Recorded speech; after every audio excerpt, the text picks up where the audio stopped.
At 90, I sit in the quiet of my home surrounded by memories rather than wealth. Life taught me late. No treasure matches the warmth of loved ones or the peace of a healthy body. I chased fortune once, but now I cherish time, the ultimate gift we overlook too often. In my youth, I let ambition consume me. I was driven by the allure of success, chasing wealth and material possessions as though they were the ultimate purpose in life. I measured worth by what I owned. The bigger the house, the fancier the car, the more extravagant the lifestyle, those became my yardsticks for success. And for a while, I believed I had made it. I relished every dollar earned and every trophy possession, mistaking fleeting pride for happiness. But as the years rolled on, cracks began to show. I vividly remember a moment that now feels etched in my mind, though at the time I tried to brush it aside. It was my youngest daughter's school play, a performance she had been practicing for weeks. I had promised her I'd be there, yet when the day arrived, I found myself stuck at a client meeting, convincing myself that building my career financially benefited my family in the long term. I never made that play.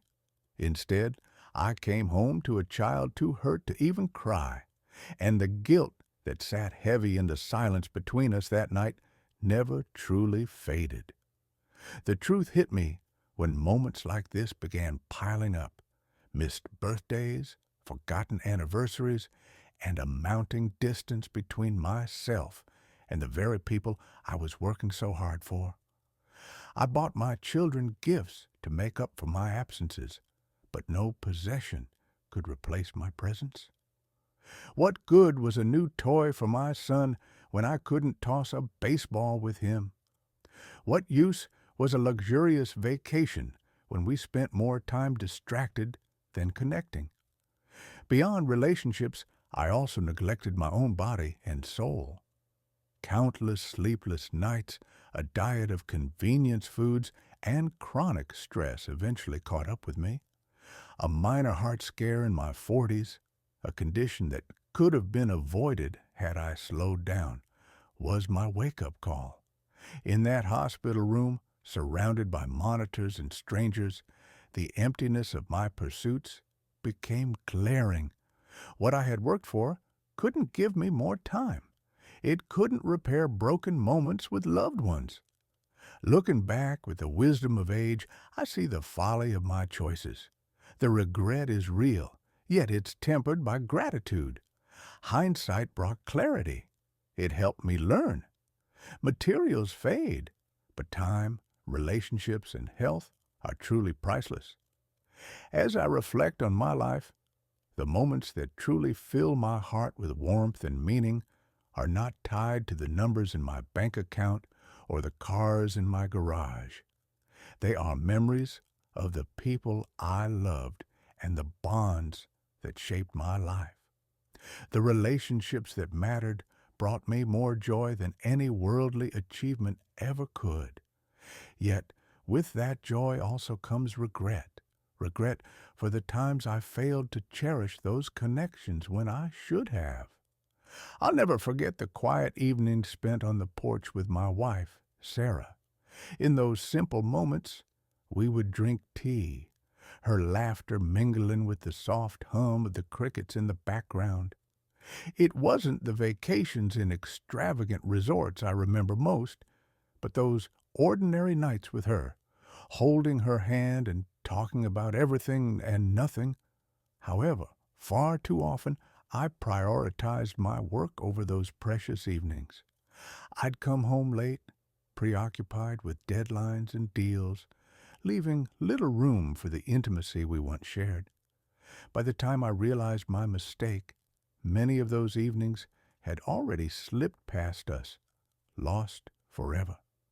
My children, too, were the source of so much indescribable joy.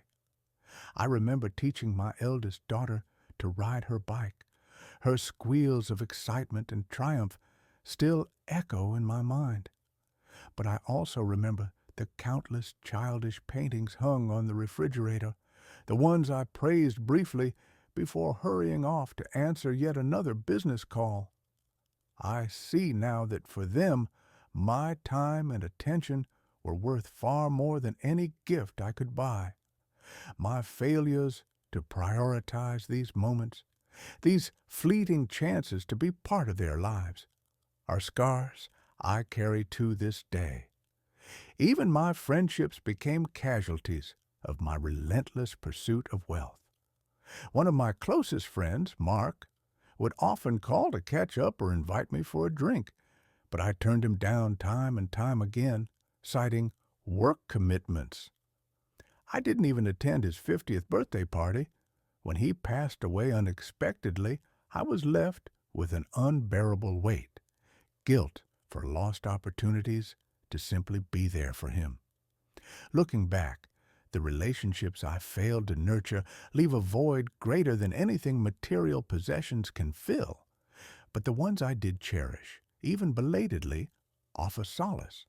They taught me that love, compassion, and connection are life's real treasures, lessons I hold closer now than ever before. With each passing year, the noise and chaos of life quieted, and aging brought with it a clarity and perspective I never imagined in my younger days.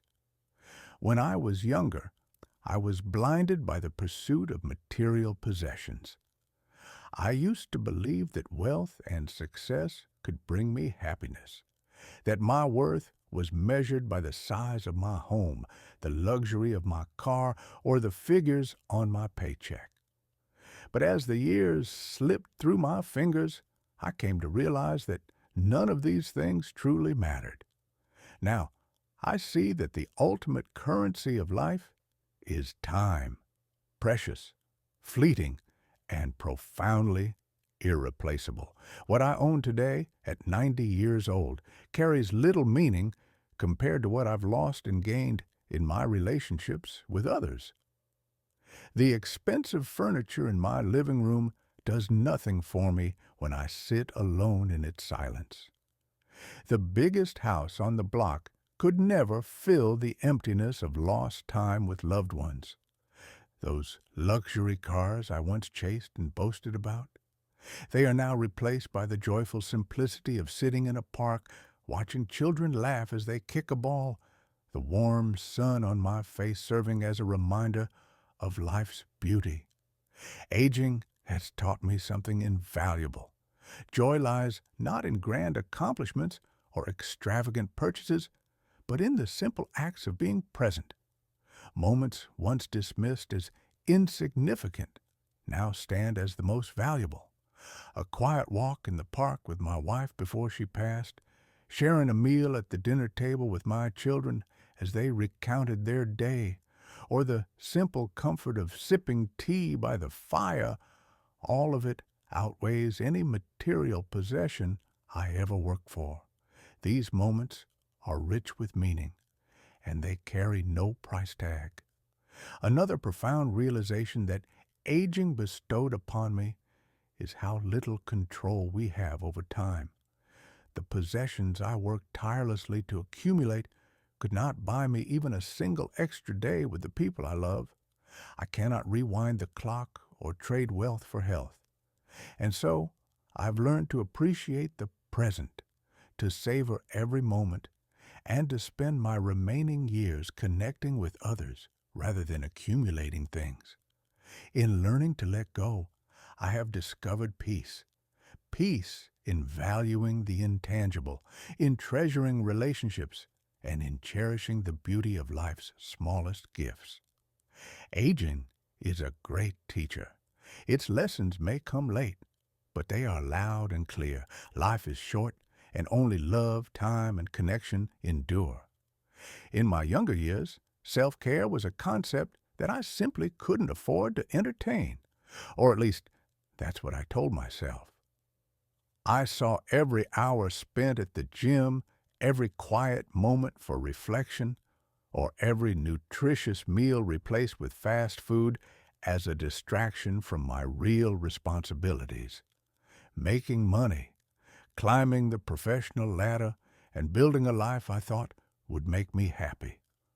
I was always too busy, and anything that didn't directly feel like progress fell by the wayside. The body I relied on to carry me forward received the scraps of my time and attention, and for decades I believed this was the necessary cost of success. Looking back, I see now how reckless this mindset was. My wake-up call came in my mid-40s during what I thought was just another routine day. I had skipped breakfast, rushing out the door, and spent the entire day glued to my desk, buried in meetings. That evening, on the drive home, a sudden, sharp pain in my chest stopped me in my tracks. My fingers trembled on the steering wheel, sweat dripping down my face, and in that moment of panic, it wasn't my savings account or corporate achievements that I thought about. It was my family and the fear of leaving them behind. Fortunately, it was not a full-blown heart attack, but the doctor's warning was clear. My lifestyle was an urgent recipe for disaster. That scare changed everything.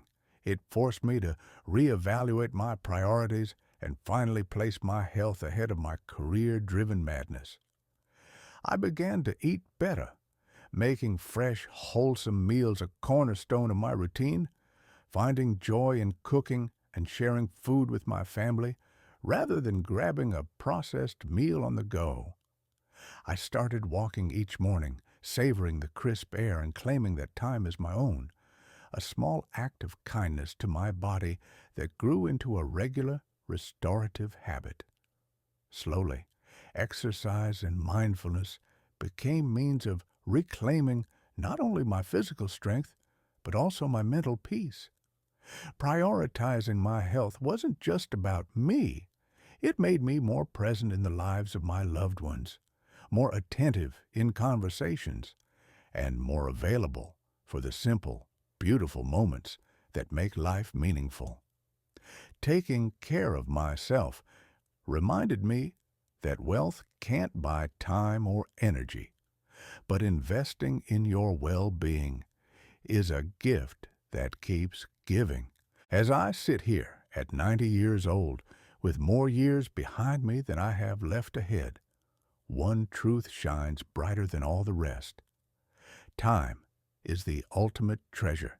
It is life's most valuable currency, the one thing we can't earn more of or barter to regain. In my younger days, I spent my time recklessly, pouring it into pursuits I thought mattered, status, possessions, accomplishments, without realizing I was squandering what was truly irreplaceable. It took me a lifetime to see that time, not wealth, is what gives life its meaning.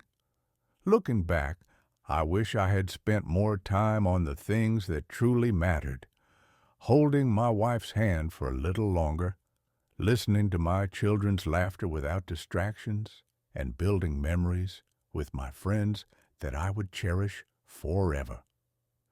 None of those moments required a single dollar, yet their value is something money could never buy. My earlier obsession with material success pales in comparison to the warmth of these memories, the real treasures of my life. If there is one piece of advice I can offer to anyone willing to listen, it is to reevaluate how you spend your precious time. Don't wait for a health scare or a major loss, or the years to creep up on you to realize this. Take a good look at what you prioritize today. Is it work above everything else? Is it chasing possessions you'll one day leave behind? Stop and ask yourself, what matters most to me? You'll likely find that the answers center around love, connection, and being truly present in the moments that make life beautiful. Find joy in the small things, a walk in the park where the sun warms your face, a long talk with a friend over a cup of tea, or playing a simple card game with your grandchildren. These are the moments that linger in your heart long after they're gone. Foster your relationships. Say the words, I love you often, and make time, not excuses, for the people who matter. I finally learned that a meaningful life isn't defined by how much we acquire, but by how much we give, how deeply we connect, and how fully we live. The realization came late for me, but it has brought peace to my soul. It's never too late to change, to prioritize what truly matters, and to make the most of the time you have. Use it wisely. It's the greatest gift you'll ever have.